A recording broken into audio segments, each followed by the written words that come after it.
Grew that business from 20 million a year to 100 million a year in revenue over 6 years. So it was like actually 7 years, and it was like a wild ride. I mean, it was a rocket ship. Hey, it's Kevin Amolsch, Pine Financial Group, where we work together so you succeed. You found us here on Facebook. You found us here on YouTube. Please help us out. We're trying to build a channel so we can help more real estate investors just like you. Hit like, hit subscribe, help us build the channel. We would so appreciate that. I can't tell you how excited I am for you to be here with us today. And I can't tell you how excited I am for our newest acquisition, our newest team member to be with me today. Brandon McKnight, how you doing, man? I'm doing great, man. Super pumped to do this. I've been waiting to get my turn as I get introduced to everybody. This is going to be awesome.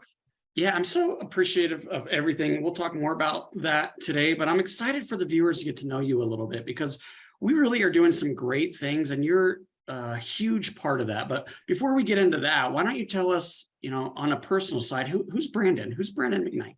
Yeah, that's awesome. So that's a perfect way to get going. So I am a husband and father of two. They are my pride and joy. My wife, Megan, and my kids, Liz and Simon. And that's core to who I am. I am also a Colorado native, so born and raised. I love skiing. You'll see me out on the slopes up at Copper. Hopefully I'll see you up there this year, Kevin. We'll be there. Besides that, a big Bronco fan, and happy to say with the recent announcement, I'm now a CU fan again with Deion Sanders coming back to us. Coming to us, I should say. Yeah, that's awesome. There's not many of us natives left, is there? No. And actually what's crazy is my wife is too. So like when we tell people that we're both born and raised in Colorado, people lose their minds. It's like we don't exist anymore. No, exactly. I saw on Facebook the other day, there's a empty nesters group in my neighborhood, and they had a themed party that they posted in the neighborhood magazine. And the theme was like, where are you from? So everybody had their different football jerseys or sweatshirts or college, and like nobody was from Colorado. It was funny. No, yeah. Whenever I talk to people in my neighborhood, it's like, wait, you actually grew up here? Like for real? Like you didn't move from somewhere else? Yeah. Like, nope, from here. That's awesome. All right, well, I want to get into Pine Financial Group and what you do for the company and a little bit more on your professional background. But let's start with maybe how long have you been with Pine and a little bit about your role? Yeah, so I've been with the company just a little over 90 days. I joined in August, and actually I joined the company with we didn't know exactly what my title would be or kind of everything that I would be involved with. I really helped join the company to help scale and grow, and whatever that meant, I was willing to do. And so over the last 90 days, you, me, Jared, the rest of the company have kind of been looking at things that I can do to kind of jump in and help. And one thing that I feel like I'm, particularly suited to do is most of my background is in large corporate environments. And that's not, I'm happy to be kind of away from that and doing something different. But with that exposure, you really get a lot of visibility into how large companies set things up and how you can scale business. So the biggest thing I've been involved with lately is just looking at things that we do to say, how can we become more effective and efficient at that and make it easier so that we're more responsive to customers? It's easier to conduct business with us and all those different things. It makes it easier for our employees to do their daily jobs. So a big item that I'm focused on right now is kind of looking at strategic items inside the company to say, can we tweak that process, make it a little bit better, make it easier for not only our clients, but also internally on our staff? Yeah, it's been like just 3 months, as you said, and we've already seen tremendous benefit in the company. And I think our clients and our investors are starting to see that as well. I know you've been working with quite a few of our private money investors. Yeah. That's how we fund our company. And I think they're getting some benefit from, having you accessible to them and seeing the building the systems around how we communicate and how we operate. Yeah, absolutely. Yeah. One of the things that I've kind of taken over for a lot of our investors is, a lot of you are starting to interact with me, and I've tried to take that on from Kevin so that he has a little bit more freedom. But even just having both of us so that if you're out of office, I can pick up that call, I can answer any questions about that. And then also just looking at kind of things that we're doing for our investors as well as our borrowers, but, kind of on that end of like, okay, regular communication, updates, keeping them aware of what's going on in the market. So we're just trying to get better at some of those things that, keeps everybody informed and makes it a little bit easier to digest information from us. Yeah. So tell me about your plan, man. Where are you taking us?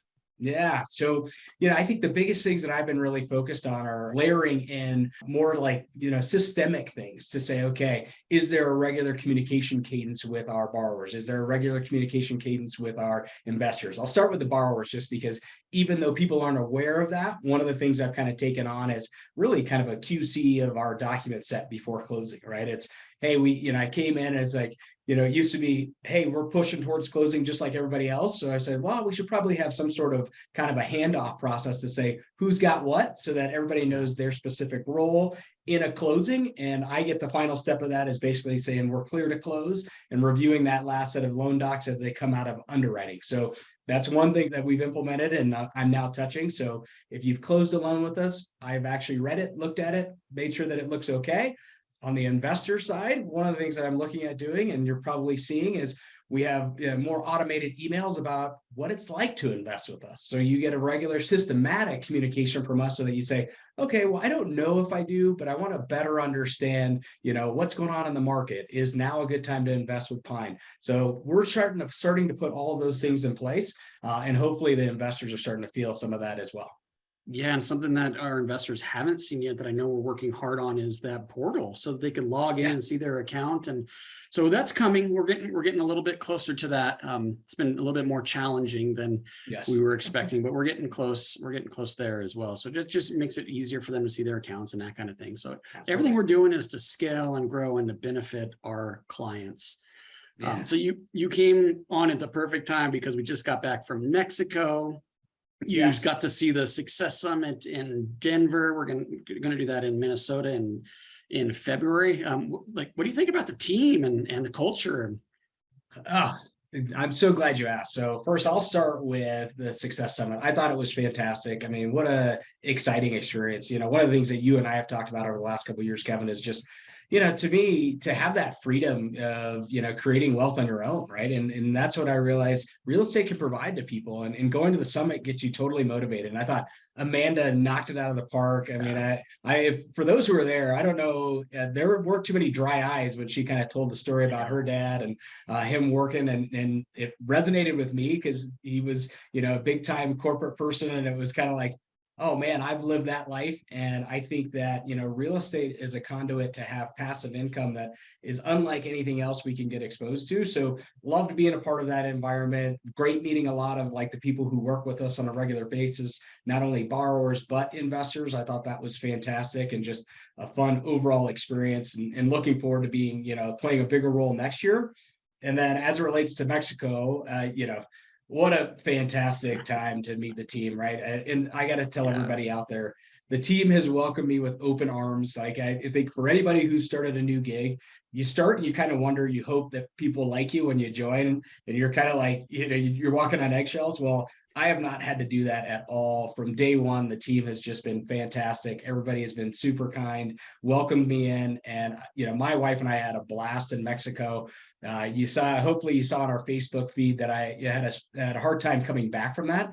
So, I came into the office, the day we got back, still dressed in my pool gear. I'm so hoping that we can get something like that set up on a regular basis because I could go with the board shorts and flip flops all day, every day. Oh man, what a interesting timing to join, right? You join and then off to Mexico. That's pretty awesome timing there. Totally. So for the viewers that don't know, we set goals every single year. And if we hit our goals, then we take the team on a trip. And normally it's Mexico because everyone loves it down there. So that's why we were all down there. And we went real quick over your background, Brandon. Sure. Tell us a little bit quickly why you're qualified to help lead this company forward. Yeah. Well, thank you. And I appreciate it. And one of the things that people will get to know about me, I should say, is that I struggle talking about myself. To me, I just love hearing what other people have to say, but, to give you a quick high level, and I think, why I feel like I can bring value here and strategically placed to do it, is I've actually had a really interesting career. So I started my career with Wells Fargo Financial. For those of you who remember those subprime loans, I was doing a lot of those. It was crazy, and it was a crazy time in that market. And then you felt like obviously the recession came. I'd actually gone to law school right before that hit and was getting ready to graduate.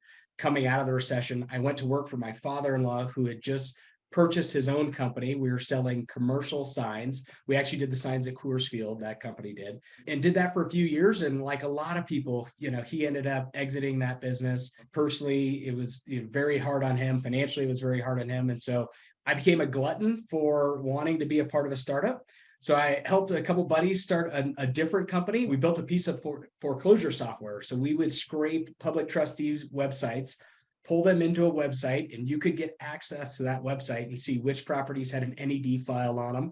And then you could track them. So we were, marketing those as leads to real estate agents. And then we were doing some analytics on the back end to say, how are those properties impacting property valuations after they were flipped? And what we saw was this kind of crazy market. Areas where there was a lot of flips, property values actually rose faster than areas where there were not. So it was a fascinating experience. That was a venture, that loved and enjoyed, and started with some buddies, but we got some seed funding. Like young entrepreneurs, we ran out of money. So we had to close it down. And actually from then I went on to spend some time in corporate America. So at that point I had 2 kids, just bought a house. I told my wife maybe I should just work. And I had a really cool run in corporate America. I worked for Stewart Lender Services, which was a division of Stewart Title. I ended up running their REO asset management team for a little bit. I ran their loan file review division. So we did some servicing oversight and QC. We did some loan QC. And then from there, got an opportunity to work for a regulatory consulting company at the time called Promontory Financial Group. And they started an outsourcing arm and basically helped run their division of anti-money laundering, all outsourcing. So we did that on behalf of financial institutions and really grew that business from 20 million a year to 100 million a year in revenue over 6 years. So it was like actually 7 years, and it was like a wild ride. I mean, it was a rocket ship, and learned a ton. So by the time I left there, I had about 1,500 people that rolled up through my organization globally. I had an office in Krakow, an office in India, an office in Canada, and one in the US. And I basically didn't sleep. And that was its own wild experience, but learned a ton. I tell you all that to say, it really was just all about learning and growth. And for me, I always wanted to get back to being an entrepreneur. And I felt like now was the time is right. And talking to you, Kevin, I've known you now for a couple of years, and just felt like I could come in, and I'm at a different stage of my career where I want to grow and build something, and I want to be a part of that and see it succeed. But I want to do it on it's very different when you do it at a bigger company, because you're growing a division of a company. You're not growing the actual company. And so this is a turn to kind of say, we're going to grow the company. We're going to do it the right way with the right culture, right people, and right clientele. Yeah. And I can't be more excited. You are the right person for this position. So let's do it, man. I'm excited. Me too. I can't wait. It's going to be anything else final, like maybe something that you could share that no one else knows about you, or anything else you want to share with the viewer? That's a good one. So, in a prior life, before I had kids and was, a responsible individual capable of running companies, right? I was kind of more of a wild child. So in my life, I've run with the bulls. I've jumped out of airplanes, done all kinds of crazy stuff. So for anybody out there who wants to get to know me, we can talk about that at a later date, but there's a whole lot of things that, that I felt like I had to go do before I had children. So I would say that's kind of the one thing that most people don't recognize. When you meet a guy who's an attorney, you don't normally guess that he's run with the bulls in Pamplona. That doesn't normally jive together. So funny. We should have some of this in common, but we've talked about this, but I haven't run with the bulls, but I used to get on them. Right. And I've jumped out of a plane as well. So we have some of that in common. It's pretty fun. Exactly. Live life, right? Yeah, I got to. Well, I appreciate your time with me, Brandon. I appreciate you introducing yourself to our viewers. We're a hard money lender. We raise private money. If you're looking for a steady return, let us know. If you're looking for a fix and flip or development, you need some funding for it, let us know. All that information is on our website. Website's pinefinancialgroup.com. We'd love to help you. Again, it's pinefinancialgroup.com.